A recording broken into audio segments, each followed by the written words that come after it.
this room has made minimum wage or still does. And according to my survey results, it said that 75 people in this room have. According to the Bureau of Labor Statistics, 16% of people who make minimum wage that are 24 or younger are at risk for poverty. And 30% of people who are 25 or older are at risk for poverty as well. And everyone in this audience falls into that age range, so I believe that it is important that you know the risks. Today, I'm so nervous. Okay.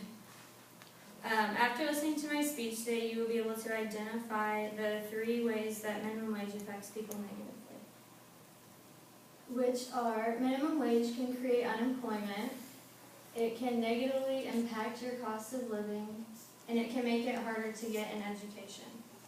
To begin, let's take a look at some of the reasons minimum wage creates unemployment. According to an article published in September 2012 on Cato Institute's website entitled "The Negative Effects of Minimum Wage" by Mark Wilson, minimum wage is responsible for unemployment. For example, when the minimum wage is raised, the employers need to compensate for that money by firing some of the less skilled workers. And teenagers are more prone to unemployment because they are seen as less skilled.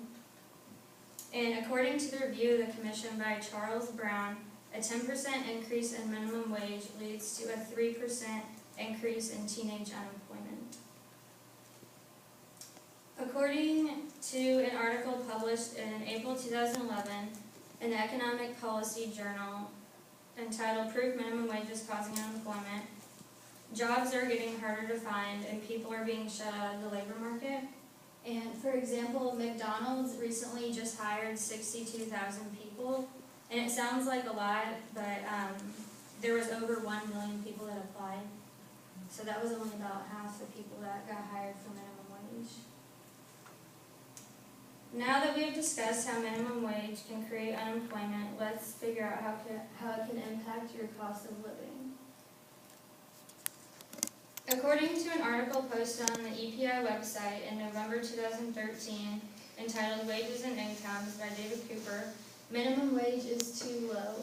And as you can see right here, this would be the annual salary for someone with minimum wage, which is $15,000 roughly. And to support a family of 2, you'd need about $16,000 a year. And then it just goes up as the number of people in your house increases. This was just in one area, but it's mostly the same everywhere. Oh, and minimum wage should have grown at the same rate as growth in wages. And if it did, then the minimum wage today would be roughly $11. Since we have identified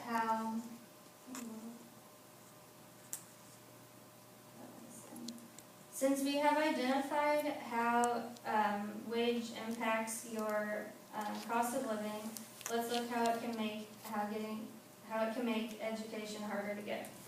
According to an article published May 2006 on NCPA website by David Henderson, minimum wage is linked with students that are dropping out. Sometimes students see that the minimum wage increases and they get all excited and like, oh, I'm going to go make some money and save it, so they'll drop out of school. Or another reason would be that education is getting more expensive, and if someone only makes the minimum wage, it could be harder for them to pay for their college education, and they might not be able to get a loan. Or if someone is committed to working full-time at the minimum wage, they can't commit to school full-time. In conclusion, knowing the ways minimum wage negatively affects people may help you now or in the future. Today I showed you how minimum wage creates unemployment, how it can impact your cost of living, and how it makes it harder to get an education. Most people think that minimum wage is a good thing. Although it does have positives, it also has negatives as well. You may choose to take full advantage of the information I have given you today, and it may be helpful when deciding a career or whether to further your education.